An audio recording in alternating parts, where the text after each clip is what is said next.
I want to see everything that recording happens. this special, by the way. All right. I heard the gong. I know. I heard Elias say "dead man." I really just went, "Fuck." I was like, I should have went to Raw. I heard the gong and I popped up out of my seat. I heard him say "dead man" and I popped up out of my seat. Yeah, because everyone knew. Yeah. I couldn't believe it. It was WrestleMania. I was like, "There's no Undertaker? Zero? Really? You sure?" Although Thugonomics was better than the Undertaker. Not gonna lie. That was great.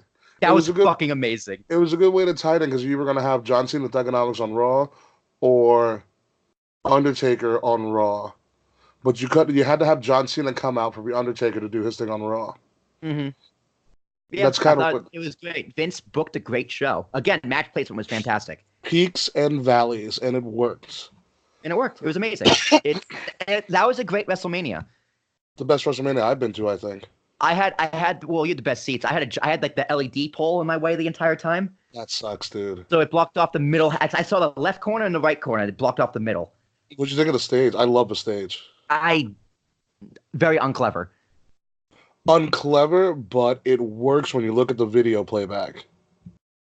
Yeah, that's true. That's true. The video playback, it makes it look like a larger-than-life, just monstrosity of an event. The coloring, the red and like the black and the yellow was great. Liked it. The lighting, other than those poor fans for their AJ Orton match. Which was a legit thing, and Randy actually apologized on Twitter. Yeah, he did. I saw the picture. I was like, damn, I'd be pissed too. Yeah, no, I saw the picture. I was like, that sucks. Yeah, it's blinding. Yeah, no, it literally was blinding. And I think it only took so long because WWE had to figure out, okay, which light is it? You know, that's what it was. That's really what the problem was. And they kept turning it on and off because, like, which one is it? Yeah, they turn it off and then they turn it back on, and they're like, and then they tried to listen at the same time. Yeah, it was honestly pretty funny. Hey, boo! Yay! Fuck you! That's something they should have figured out. I don't know, like before the show. Well, how would they know this? The stadium's empty and it's light out. They have a shit ton of interns just sit in the fucking crowd. Yeah, that's true. All right, I'm recording. I have not recorded yet. This is the G1 and Takeover special, right? Yep. All right, I am recording. All right, 3, 2, 1. All right, all you lovely and beautiful patrons, this is just for you. Last week we did the preview. This week is the review, sprinkled in with some G1 madness, Macho Man in there. A lot of stuff to talk about. Rickie, are you ready? Dig it, Rickie, dig it, brother. Oh yeah, as ready as I'll ever be with the lack of a voice that I have from this weekend. Holy crap! Yeah, you know how you know WrestleMania is too long. Listen to Michael Cole on Monday. I didn't get. I was just like, oh yeah, you were there. I was like, damn, he sounds raspy. Yeah, it was. Oh, what a weekend! He sounded like he smoked a whole pack of Red Bogues before he even went on there. That's how much he sounded. But that is not what we're here to talk about. We're here to talk about the gloriousness that was NXT. And me and Rickie had the best seats in the house, literally and figuratively, but mostly literally, for the G1 SuperCard. We're not going to touch so much about that, but it's going to be, we're talking about the G1, but we're talking about all WWE. I mean, we can hype on. I think the G1 was a good show. So I think great. I think we do need to talk about the G1. I think their match placement style was a little bit different than what WrestleMania ended up being. But it was a different type of show. It was top heavy. Yes. But I think that was supposed to be done on purpose because in the G1, this is like, all right, in America, this G1 SuperCard is the biggest NJPW and ROH show ever in America. Yeah. Obviously, NJPW has Wrestle Kingdom, and that is their biggest show in Japan. But in America, there was nothing bigger than this. This is a crowning moment for New Japan, and also even a crowning moment for Ring of Honor to be able to, for the most part, sell out the Garden. It was exactly what they needed, and was not a response to AEW, but with AEW coming, this was the kind of show they needed to put on. I didn't know 95% of the people in the ring, including the Battle Royal.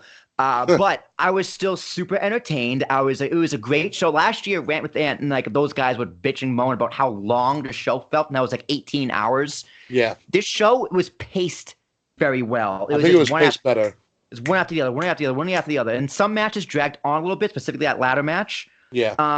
But overall, it was a well-timed show. It was about 5 hours, including the pre-show. Mm-hmm. And it was successful. I walked away very happy. Got to watch the Yankees win, too. It was great. Yeah, I know. I think it was a very successful show, minus one massive hiccup in the show. But I think the presentation looked fantastic. The set was great. The set was great. The set was basic. They added their typical ROH pyro. Mm-hmm. And the most important part about it was the fans were into the show. 100%. They were loud. It was loud in Madison Square Garden, and it was a dual show. So two companies, they did a good job of meshing them together into one. It's like I know it's Rickie. Like the turnbuckles were different. It was the pads and the turnbuckles. Yeah. They had the Japanese announcer for the Japanese people. They had the time of the match. Like there's say 5 minutes left in Japanese or whatever it was.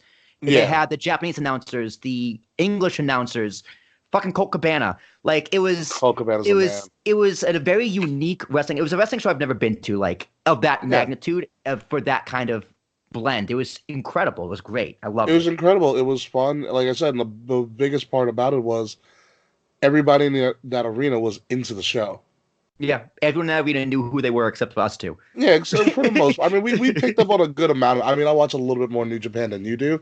Right. But everybody, for the most part, you could tell who was who. The only thing that I think that was missing, I think Will, you and I also harped on it, was that it's the one thing that WWE does better than anybody else: video packages for every event. You know, WWE makes it a point that if you are a casual or if you're just tuning in to the product for the first time ever, no matter it be WrestleMania or like Backlash or something like that, they kind of give you a clue of, hey, this is what's been going on. This is why they're fighting. With New Japan and ROH, you didn't really get that except for the main event talent. Yeah. I mean, WWE kind of does the same thing. Like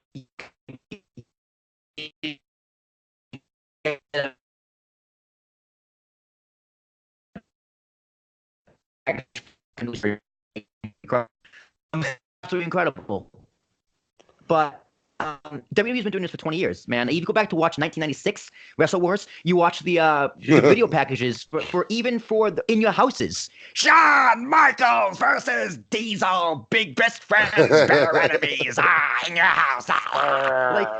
Like they even had like it was crappy 1996 production, but for the time it was good production.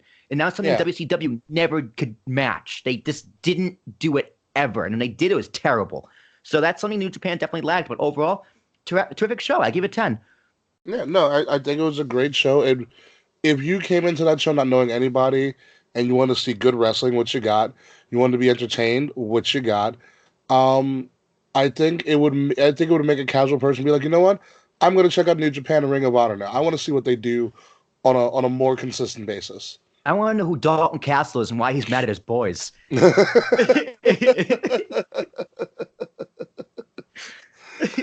was amazing because he's someone like Ring of Honor was on Destination America around the same time as TNA was. Yeah. So I actually gave Ring of Honor a chance. I started watching for like a month or two, and then it kind of just disappeared.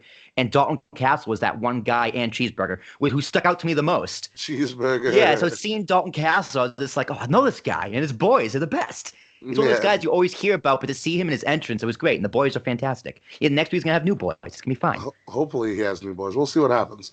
But yeah, no, I think I would give it a 10. It was a good experience, especially the Chase Bridge. Can we talk about the Chase Bridge and how awesome that seating was? The Chase Bridge is the single solitary reason why I gave this a 10. Otherwise, I probably would have given an 8 for pacing and this, I guess, not knowing people are in the quality. But that Chase Bridge is an easy 2 points.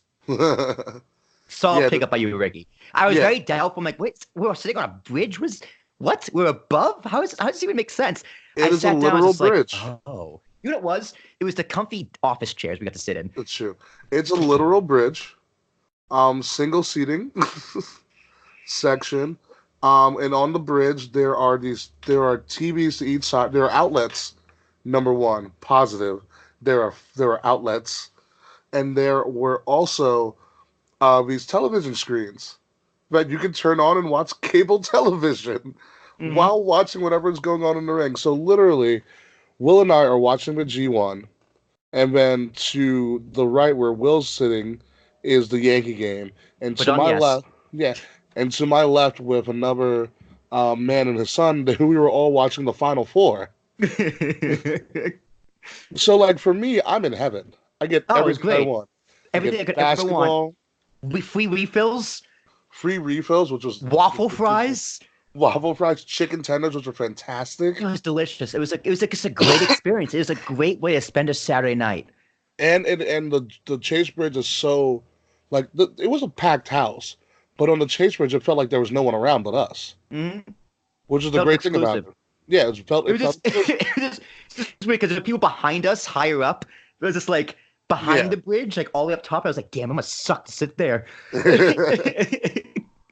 Yeah, no, I thought the MSG experience for the G1 was great. I cannot wait to see what WWE does when they return to the Garden themselves on for Raw and SmackDown 2 nights in a row, which I will be attempting to get tickets to.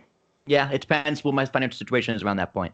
Yeah, I It's have in to what, recover a June? little bit. September. September. Thank God.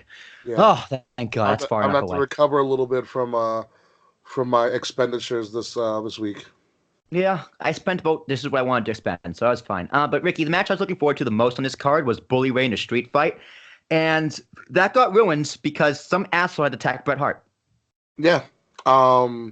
Some dude. We were watching the street fight, and my friend I went to the bathroom. No, so, see what happened.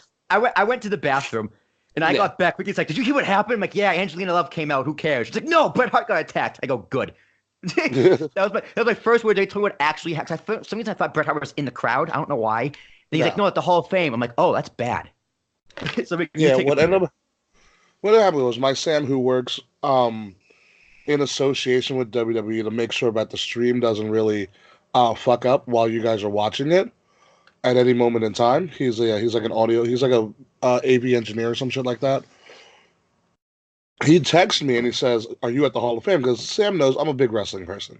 And I said, "No, I'm at the G1. Why? What's up?" Because I mean, he knows I'm a big WWE guy, so he expected me to be at the Hall of Fame. But I did try the G1, so I said, so he told me, well, Bret Hart, someone just tackled Bret Hart to the ground. And I was like, what?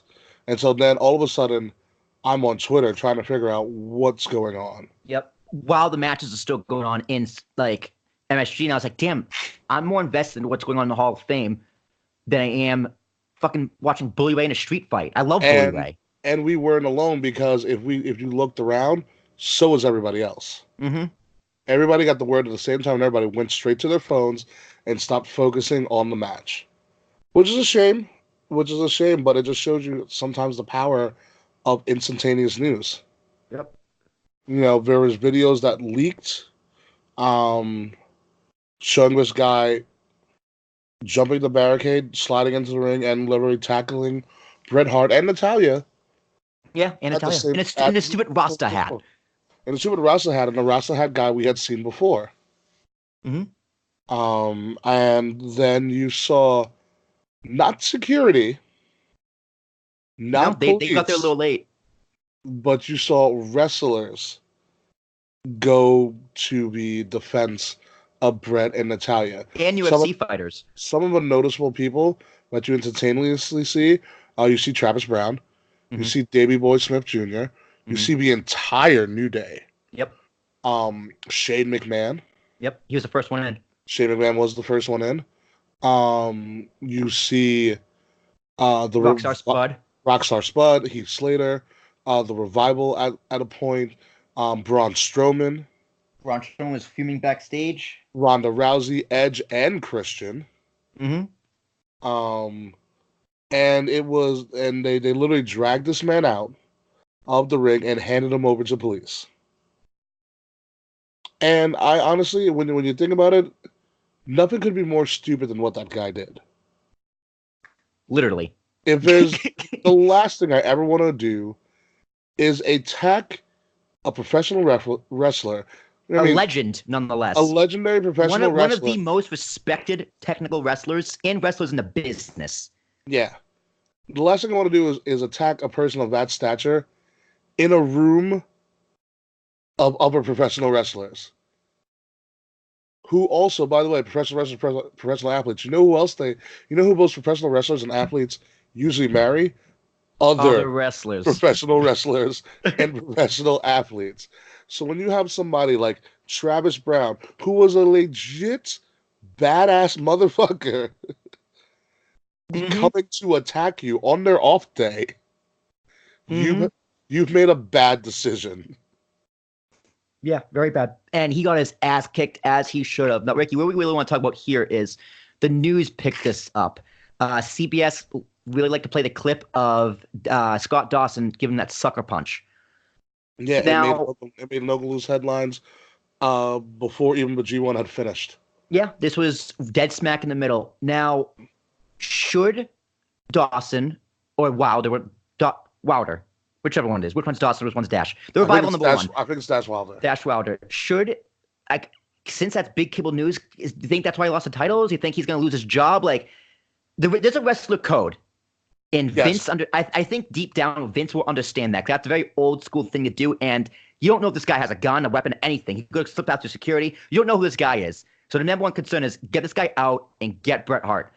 Yeah, which is what they did. They got Bret and they got this guy out. But the news, I don't think people outside of wrestling won't understand. A lot of people just say, okay, is a cheap shot on this guy? This guy's getting attacked. That's not okay. I mean, especially that cheap shot. The cheap shot, I don't believe is okay. No. Because they had him subdued. They were in the process of getting him out of there. Also, we forgot to mention Roman Reigns was also in that group of wrestlers as well, as he should have been. you know, face of the company. Yeah. But they had this guy subdued. They had him entangled. Like, this guy wasn't going anywhere.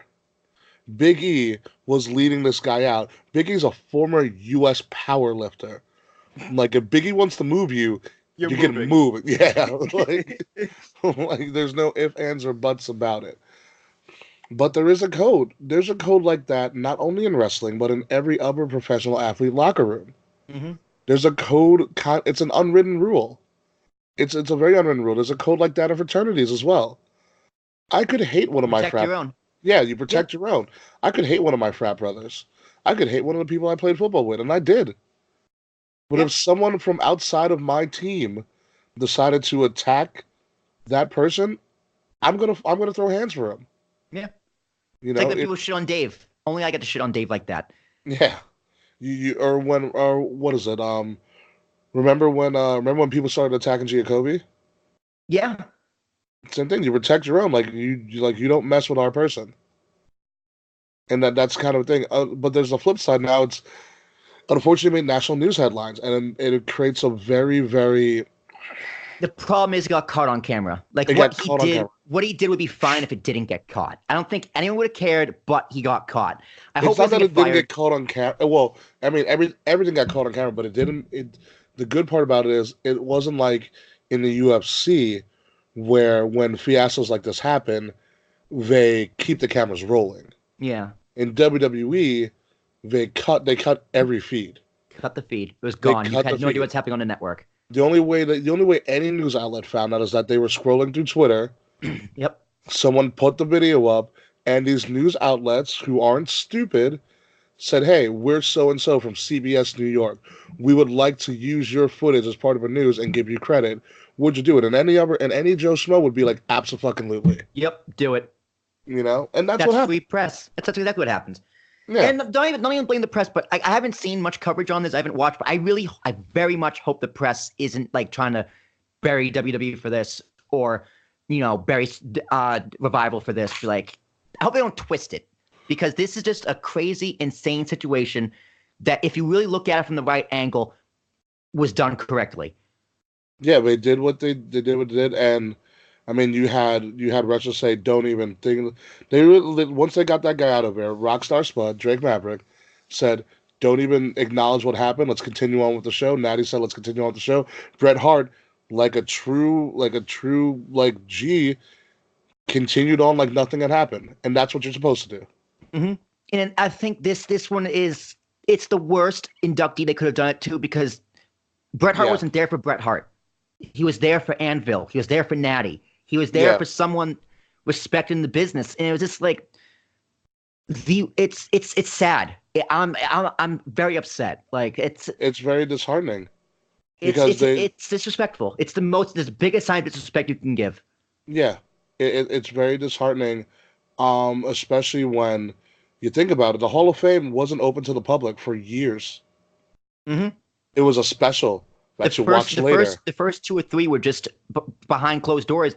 Cameras were rolling, but they never aired it. And you look on the network, they even tell you like, "Hey, this is some found footage. It's not all here."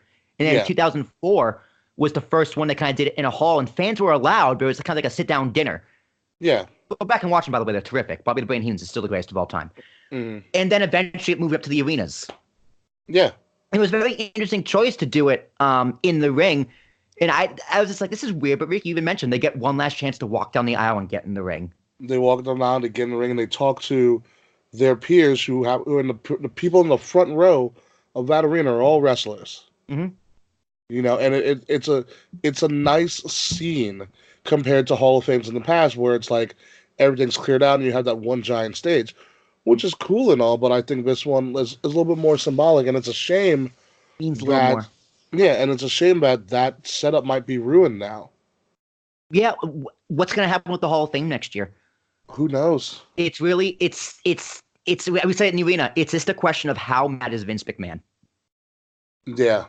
Unfortunately, this was in the grand scheme of things a small moment, a small negative moment in what I believe was an overall excellent WrestleMania weekend. Mm-hmm. All things considered in New York, New Jersey, excuse me, for what they had to organize, for what they had to work around. I think they did, and I'll talk about this on the main show, but I think they did an excellent job, all things considered. Including the shuttles, access Making was sure everything got different. smoothly, Yep. you know. They very much went above and beyond, and it wasn't perfect, but it can No, never be perfect in New York City. I'm very happy with WWE. I thought they put on great shows, and it was terrific. So before we get into NXT talk, an hour later after that Bret Hart attack, I think less than.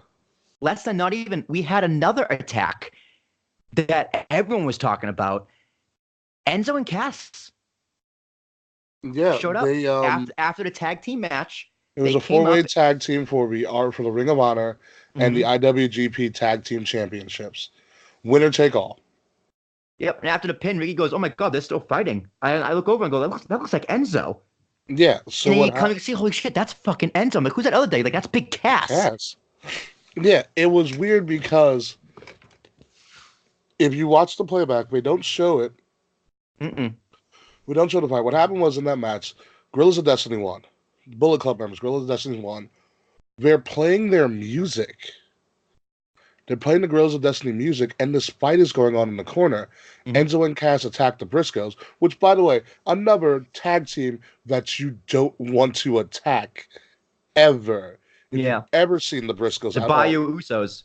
yeah, if you've ever seen the Briscoes at all, that's a group of people I wouldn't even like talk to in the street. You know, It's a like hard I'd be like, pass. yeah, it's a hard. I'd be like, you guys can do whatever you guys need to do, and their music is playing. The New Japan, the guy who's holding the IWGP titles is at the center of the ramp, trying to make sure things are going well. Like they're still trying to do something for the winners, and it Mm-hmm. makes no sense. Like the music didn't cut off. Yep. And they were The cameras were down. Like once they keep fighting, the cameras went off. The cameras were down. yeah, Nothing. And Bully Ray comes down and joins the fight. A few like another wrestler, Ring of Honor wrestler or two come down and yeah. try and get them separated. They're And the casting crazy part Enzo, about giving it the is, finger. They're getting dragged out. yeah, Security ends up coming down. MSG security ends up coming down. the crazy part about it is like, um, from what I heard and from what I saw, Enzo and Cass got destroyed. Yeah, we look like their asses kicked. The from our view, from our bird's eye view, those punches were real. It looked very real. Yeah, it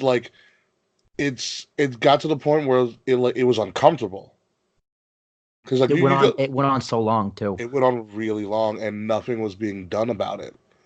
Um, which is when Bully Ray came down and you were just, and I think you said, "Oh, it's a work." And then you thought about it. It was like, wait, it wouldn't be in Bully Ray's character to break something up. That's the big question that everyone's asking. I still think it's a work. If it's a work, I think it's a poorly timed work. Yeah, well, yeah, that's fair. But here's the thing: Enzo and Cass are a tag team. They Correct. picked the perfect spot for storytelling to introduce at the end of a tag team match, a sign of disrespect. Sure. They attacked tag teams, and if In this, ROH, they attacked ROH tag teams. yeah, and if this actually happens for real, the entire locker room, New Japan and ROH would have been down there, like we just saw, in not even an hour before, with a fan. Now, Enzo and Cass are technically fans. And wrestling fans today are so smart, especially that crowd. Yeah. If you're gonna fool them, you gotta make it look as real as possible. Which means they're gonna pick up the little details that the cameras are off. They're gonna pick up the little details that's on the jumbotron. They're gonna pick up the little details that Bully Ray came down into the actual fighting. I think it's just a brilliant work. I know it's really work based on the fact that those, even if you're doing a work on somebody, you're not laying into them like they did. Like Enzo got tossed like head first. They made it look very very convincing. But like all security police, everybody would have been down there. That's very true. I mean, if it is a work, and then a poorly timed work, it also leads to I also have to bring up this other point. Tama Tonga, one of the Guerrillas of Destiny, that won the titles, tweeted instantaneously after. He said, "Fuck you, Enzo. Fuck you, Cass. Fuck you, ROH." Which leads me to believe, like I said, I'm only basing this off of this tweet. Mm-hmm. But it leads me to believe that if this was a work, there was only a limited number of people in the know. Mm-hmm. And for an event, like I had mentioned earlier, of this magnitude, everybody's got to be on the same page. And I think it's bad business. I think it's a sign of from a business perspective. I think that's very disrespectful. In Japan, Japanese do not like being disrespected. Yeah, and if I'm New Japan, I would feel very disrespected that they ruined a moment for their wrestlers under their contracts to do a storyline that, for all intents and purposes, could have waited until ROH did their own weekly show. Would it have had the same impact? If it is a work, this is the biggest. You said at the beginning of the show, Ricky, this is the biggest match in America that's not WWE. Yes, but this is a stage to make a statement about how good your product is with the people that you already have. This isn't the stage to make a controversial, swerving storyline. This event should have been a showcase of this is the best of New Japan and ROH, and for the most part, it was. But you have this one sour moment that looms over it. And if it wasn't a work and it was actually a shoot, then Enzo and Cass need to stay far away from wrestling. They should probably be in jail. They should. Assault. That's literal assault. Yeah. Literal assault. And for a while, a lot of people, including myself, enjoyed the Enzo and Cass stick, but then they started to show their true colors, and it's been downhill for them ever since. Yeah. And I mean, Enzo, say what you want about Enzo, the whole consensual penis. The guy has heat. People hate this man, and they want to see. So I think it is good heat. It is something to bring eyes back to ROH, because AEW doesn't want them. WWE certainly as hell doesn't want them. Yeah, it's from ROH's move perspective. It's not a bad move to sign them. It's not a bad, but you got to make sure he can wrestle. Enzo can wrestle. Yeah, that's also true. But that's our thoughts. I'm interested to see what people think. Bruiser Queen I saw one of her tweets saying that she heard from someone in the crowd that security told them to clear a path for Enzo and Cass. So don't know. Take with that what you will. I take it with a grain of salt, of course. But I do think it's a work, but only time will tell. We'll see what happens in the coming months. We're not going to know for a little bit, but I'll be tuning into some ROH stuff here and there, see what goes on. It was weird. Like it was an uneasy feeling in the arena because these two things happened right next to each other. It was just like, what is happening in wrestling right now? Yeah, it was a very uncomfortable feeling. It made it seem like wrestling is like just lost its mind in one. And be it as it may, it all happened on a weekend that Vince had to create. Yep. So, well, let's take a step back and see what kicked off the weekend with the gloriousness that was NXT TakeOver New York. That first match, Ricky, that tag team match, the farewell match for Ricochet and Aleister Black. It was pure perfection, top to bottom. Good. It was this so good. Tit for tat. These guys are 100% even. They each got paired up with one guy, Rowe and the other guy. They got paired up. Yeah. They were even. The finish was great. You know, the bowing, the respect, the send-off. I could not think of a picture-perfect way better off to kick off WrestleMania weekend than that match. No, it was good. I mean, the event in general, what a fantastic way to kick off the weekend. Mm-hmm. It was tremendous. Absolutely tremendous. TakeOver always delivered. This might be a top 5 TakeOver. Yeah. It all depended on the women's match. I think the women were creative enough to make that match really good. Mm-hmm. I agree with that as well. The crazy spot was that when I can't believe that Aleister and Ricochet have that chemistry. It's crazy. Both sitting down in the ring like that. I mean, they have similar wrestling styles. They're both kind of high flyers. They're both strikers. Yeah. But they're just two sides of a completely different cloth. Yeah, not even two sides of the same cloth. They're just completely different characters, and they mesh so well together. They mesh well. They already have the pose down. Like their pose is fantastic. One's everything about it's amazing. And they're gonna stick like that for a while. I want to see them in a singles run, but for right now, I think they'll be fine. Yeah, and they got the proper send off, which is great. Crowd ate them up. They were eating it up too. Ricochet started crying. Yeah. Can't blame them. War Raiders looked fantastic. Great entrance again. These guys continue. I didn't know they had acrobatic like that. These guys continue to impress me. They are more athletic than you think. They are. And, you know, it was a kind of a concern when they won the tag teams from the titles from the Undisputed Era. It's kind of like, I hope these guys don't get booed because the other guys are so popular. These guys have proven that they've gone over in the ring, and that's gone them over in the crowd, which is kind of rare these days. You get characters over, not so much their in-ring ability. These guys' in-ring ability is single-handedly getting them over. Yeah, because they every time you think you figured out their style, they add something else. Yeah, and they're amazing. Great find by Triple H. Absolutely. So who do they go up against next? Who the hell knows? But NXT continues just to find diamonds in the rough, and we'll see what happens. Next match was the Riddle and Velveteen, bro. You know, I had the highest expectations for this match. I think it was a good match. I think it was a fantastic match. It's a match you needed. Unlike our other constituent who wanted to draft everybody to the main roster, you can't have everybody just up and go. You cannot gut any brand like that. No. You have to have people that are mainstays. And for right now, one of the pillars. He's one of the pillars. Right now, both of these guys are one of the pillars. Yeah. And you need someone who's going to be there to help lead the charge for the new people. Ricochet and Aleister already did their time. Mm-hmm. You know, Ricochet could have been in NXT more, but Ricochet's a can't miss. Ricochet, you put a strap to him and you let him go. Yep. You know, he could use a little more tweaking with his character and promo work, but his pre-recorded promos, like when he's backstage with his suit on, looking all fly, terrific. In-ring work, outstanding. I think his live promos need a little bit of work. I mean, the guy's professional. Yeah, but that's not something you stick around in NXT for, you know what I mean? Absolutely not. Absolutely not. And you got these 4 pillars in NXT right now. You got Adam Cole, you got Gargano, you got Velveteen, you got Matt Riddle. Those are your 4. Matt Riddle will be your newest 4 pillars, yeah. He's, I don't think this is quite necessarily his breakout yet, but he's getting there. I would say this was his best performance. Yes, 100%. It was just a little weird because they were booing him.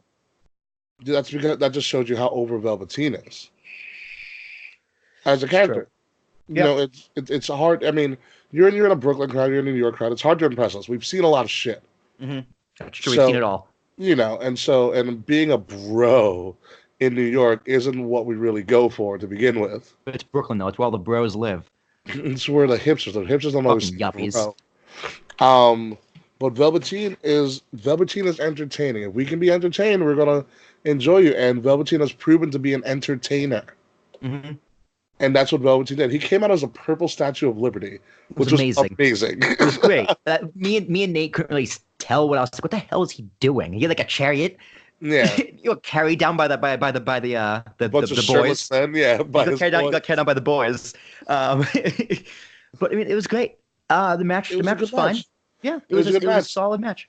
Matt Riddle. It's always fault. It has a Jackie Brown effect. It had to follow Pulp Fiction. Yeah, Matt Riddle put out moves that I didn't think he'd ever do before. Mm-hmm. And he reacted well to the crowd. Yeah, no, he was good. Matt Riddle is another impressive UFC fighter that's picking up this thing naturally like no one's business. Did you watch his arrival on the network? Excellent. I was just like, damn, dude, this is how he is in real life. It's just, this is kind of how I talk, man. It's Mr. Bro, dude. It's just, it is Excellent. What it is. Matt Riddle's going to do great things. Yeah. It's okay for him to lose here. I know Ant was pissed that Riddle lost, but... It's okay, Ant. Yeah. He just got here. Yeah. It's been a year. A little bit... No, it's been less than a year, actually. Less than a year. It's SummerSlam he debuted. He was in the crowd. It's been less than a year, and he's getting TakeOver championship matches now. Mm-hmm. Like, they're high on him, and they should be. My one concern is still that the bro gimmick is going to be forced. Like... Matt Riddle just needs to be himself. He needs to be to 11. He not have to be to 15 because it can get a little corny. It can get a little forced. It can get a little unnatural, which is very weird because that's who he is. Yeah. And it's almost like he needs to turn the bro back a little bit and kind of find the sweet spot. Yeah, we will see, but I like where he's going. Yeah, of course. His trajectory is nowhere but up. So let's move on to women next. That Fatal 4-Way. No, you're missing the UK title. Walter. I don't get it. The show stealer position match. You know what it is? Walter I don't like the finger spots. I hate the finger spots. They look ridiculous. It's ridiculous. This guy next to the guy in the section over us was just like, so what? He like dislocates his finger and he just pops it back in. Like it looks ridiculous. I don't think it's. I think you're sorry. I'm really not a fan of a style of match. British strong style is just a brutal form of wrestling to watch. Oh yeah, it was very brutal. No, the match itself was fine. The chops were fantastic. Like Walter came out and was like, "Oh, this is such a UK gimmick," because they were singing his song. It's the New World Symphony. It's a classic. It's a classical song. Mm-hmm. But the match itself for me. It was just it's fine. Well, you know what? I enjoyed it. It was a very UK style match. Yeah, I enjoyed it. Which makes perfect sense. My first time seeing Walter in person. Lord Almighty, they don't need a mic for his slaps. No, no they don't. Not at all. I thought it was very impressive. They made Pete Dunne look good. They highlighted his streak, which I thought was very important. 600 whatever days. 650 or 630 or something like that. It's one of those things that they rarely talk about on the main roster, which I think is stupid. But I'm glad that they gave him that recognition. I was very surprised he was able to hit his finisher on Walter. Mm-hmm. He's a big boy. And I thought the finish was great. Walter jackhammered Pete Dunne off of a second rope, which is nuts, by the way. Even Kevin Nash was like, damn, man. Like, he threw him off of a second rope. Yeah. I mean, I left that match going, yeah, well, if there was anyone who could beat Pete Dunne, Walter is it's the most believable guy. Like, if Pete Dunne beat Walter, it's just like, well, who else is going to take his title off him? Yeah. When I saw Pete Dunne debut, when I saw Walter come out at the end of TakeOver Blackpool, I was like, this is the guy. This is the one that's going to end it. And he's the one who's going to carry that division while Pete Dunne is kind of unknown. He may move to main NXT, which he's so young, so he could move to main NXT and be fine. He's a fifth pillar. You know, he go straight, the Superstar Shakeups next week. He can go straight there. That's also true. That's also true. I almost said that would be a mistake, but no, NXT has seen enough of him to know and love him and get him over. The problem is Vince is going to see him and go, too small, pal. Yeah, I mean, it's up to the DB. It's hard. I mean, or you can keep him in NXT UK, but like, what else does he need to do? Nothing. He's wasting his time in NXT UK. I'm just gonna come up and say that. Because it's a smaller audience, and this guy's too good for that. NXT UK is a great place to show off. It's not for us. That's fine. No, it's not. It's for a very niche audience, which is the UK crowd. It sells the network in the UK, essentially, is what it does. Yeah. And it gets the super duper hardcores in America, which is like, also, maybe 100,000 people. Yeah, and it also helps out with development. With development too, because a lot of the time NXT has used some of their lesser used talent, of their newer talent, and brought them to UK for matches and tapings. It gives them more of a chance to develop their skills on an NXT level of talent. Yeah, it helps the UK indie scene too, because it gives them a chance. Yeah, exactly. And it's not like they're not allowing these guys to take other bookings. Right.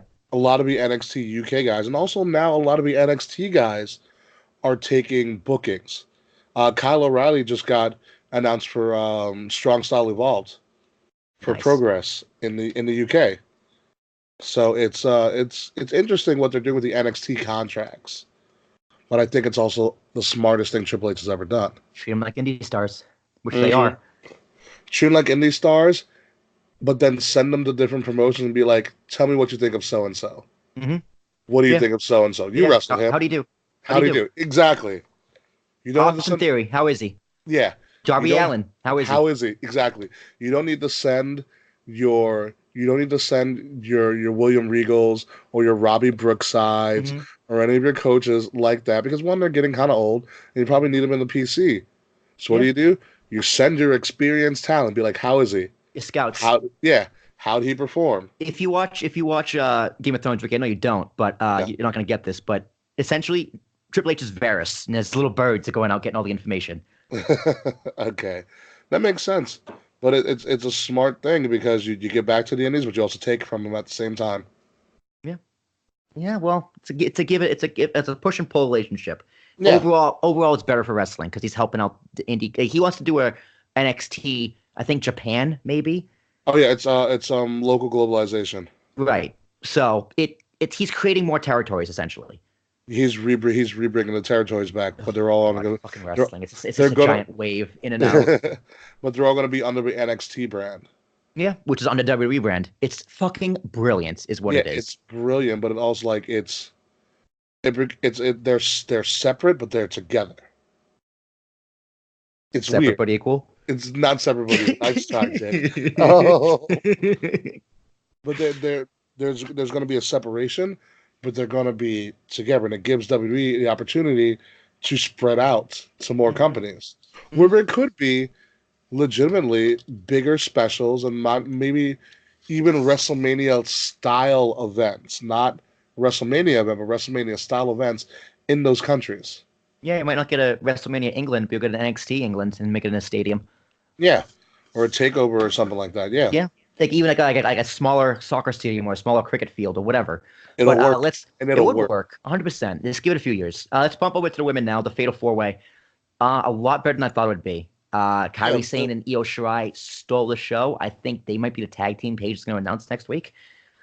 Oh, Sky Pirates, especially because that new WrestleMania logo for 36, the flag, it's beautiful. It's everything I want. I need to design a pirate outfit for Tampa. Oh my god, I got to decide if I'm going to go to Tampa. I saw that logo. I was like, damn it. I might. Yeah, I might. Might drive down there. I'm thinking of, well, Charles and I, my friend Charles, who you guys will hear about on the main show. Charles and I were talking today. We're thinking about doing travel packages. Actually, funny story about Charles. So I was talking to Charles, and I was talking to Jeff, I think, and the question was, no, I was talking about, I was talking to whoever. The question was, the Mount Rushmore of wrestling. Can you have Rock and Austin? Can you have both of them? And Charles comes over and goes, nope. And I go, okay, which one do you choose? He goes, Austin. I'm really? He goes, I go, what, The Rock? I forget exactly what I said. I was too drunk. But he goes, Austin or The Rock? He goes, Stone Cold. And he goes, really? And Curtis goes, really? No, The Rock. And Charles goes, look at my shirt. It's Team Bring It. He's like, I am the biggest Rock fan, but it's Stone Cold. So Charles is an interesting character. Oh, yeah, you have no idea. Um, but I totally forgot where I was. Oh yeah, but it could be the Sky Pirates. But like I said on our previous show, this takeover really was based on how creative the women could be, and I think the women were very creative. I thought the finish was perfect. But the double KOD and then having Shayna steal it again, She slips in. it protects the Sky Pirates. It makes Bianca Belair for the most part look really strong, and it keeps Shayna on top where she needs to be. Shayna does not need to be on the main roster just yet.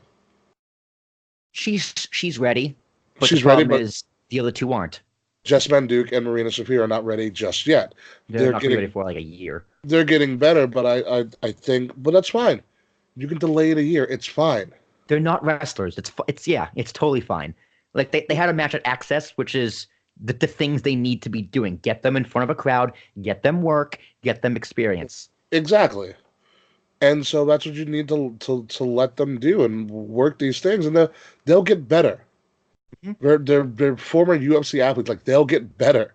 And it kind of sucks for Shayna that she's stuck down there. I think it's going to help her in the end one too, because she still has some work to do. She needs to work on her in-ring skills.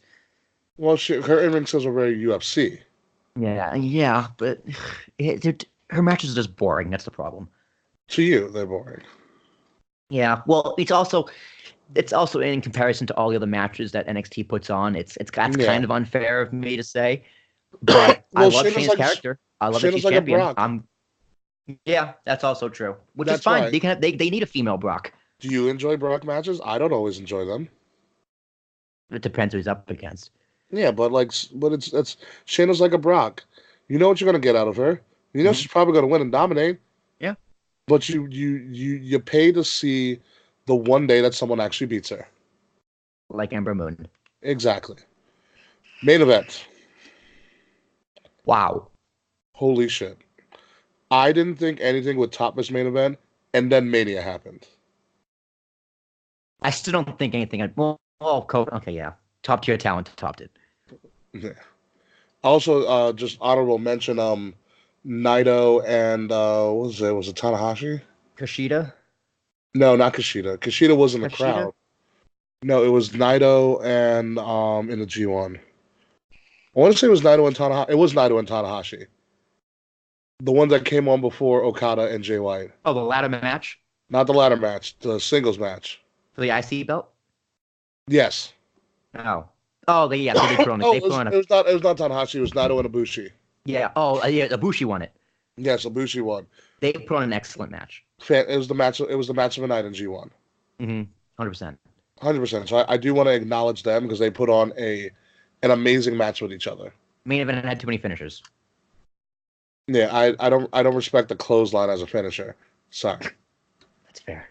Yeah. I mean, Hogan had a leg drop. That was 30 years ago. Yeah, it makes sense. And JBL had a clothesline from hell. Like, that's different.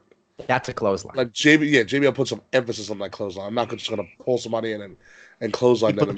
He puts respect in his name and make it seem devastating. Especially if I do it like 20 times in a row. But be it as it may, the crowd that was there loved it. And that's all that really matters. So the crowd, first fall went to Cole on a, First fall went to Cole, yes. First fall, Cole on a kick to the head, whatever.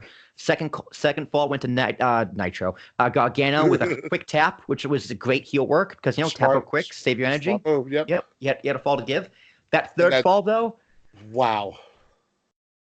Exhausting.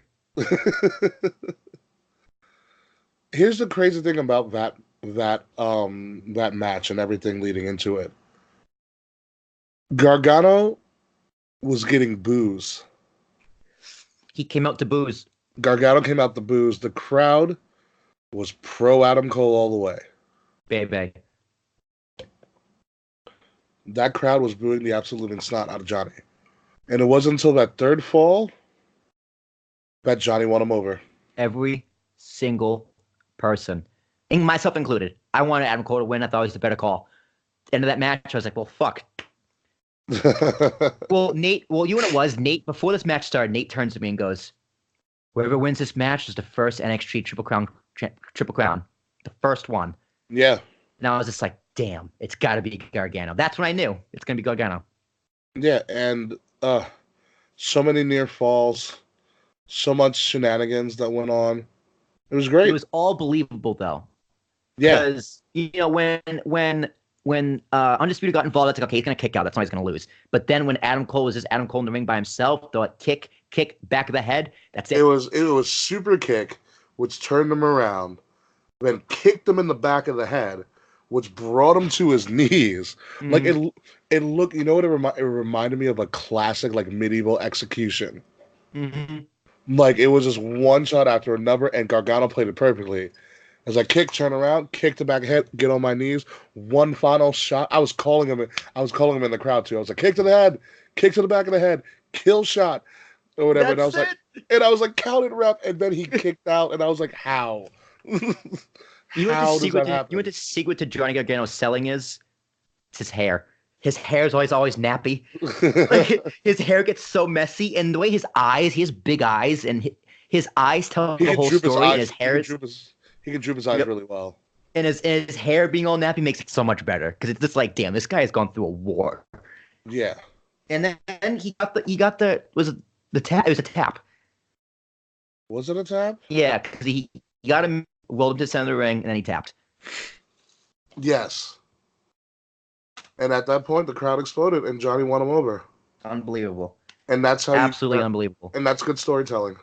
Yep. And Johnny celebrating like a little boy. It's like the boyhood dream for Shawn Michaels, but better. Yeah. Candice LeRae comes out. You know what it also reminded me of? It reminded me of that Darby Allin match we always talk about. Mm-hmm. You came in there hating Darby Allin. You were like, who the fuck is this guy? Mm-hmm. By the end of the match, you were cheering your ass off for him. Well, I hate Cachazono anyway, so. But still, by the end of the match, you were cheering your ass off for him. Yeah, 100%. And this match was it was top 3 matches of the weekend, probably number 2. Absolutely. And unforgettable. Naito, Bushi, Kofi D-Bry, and this match. Yep. Top 3 matches. Unbelievable. And he won, so it's going to be interesting to see where he goes from here. Again, I think it's the right move. Gargano's need to be the main roster right now with Ciampa out. Happened. Ciampa came out. And everybody was like, oh, fuck. The whole crowd was like, oh. Like, the crowd was like, uh-oh. No. And then he came out and hugged him. Yeah. Because here's the thing. Their story is over. Like, it didn't end how they wanted it to end. What it has to end. It's over. You can't have Ciampa come back again and continue. It's too late by then. Yeah, you don't know when he's going to come back. You don't even know if he can come back. So we all know wrestling. We all know wrestling's fake, and then they're real friends in real life. Give them that moment. Because Ciampa got his moment robbed from him. So give him something else. Give him the next best thing between the 3 of them. And it was fantastic. It was good. And then Ciampa played a trick, and he fake was gonna throw Candice into the because the cameras went off the air, and he did a fake throw to Johnny, and he was like, "No, I'm just kidding." Then he fake threw Candice. So good. It was great. They were on the ramp. Johnny goes back into the ring one last time.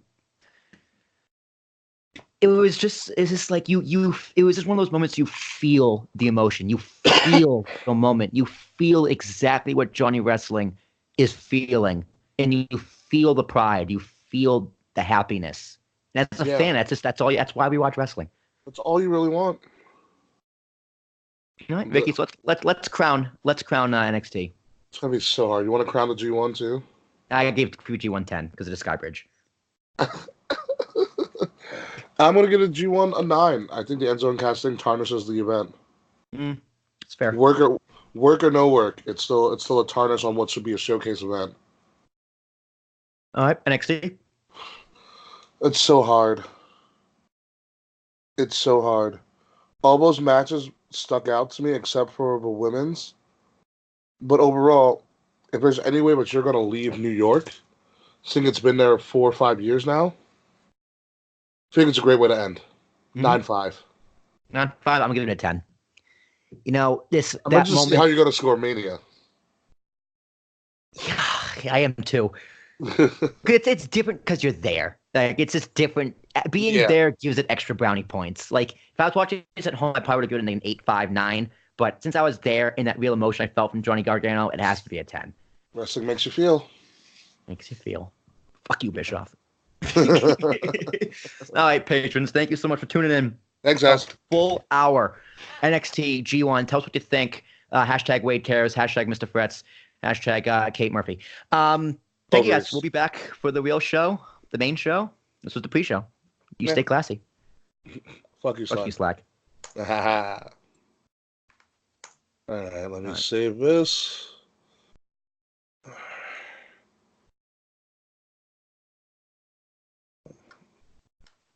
Let me apply these effects.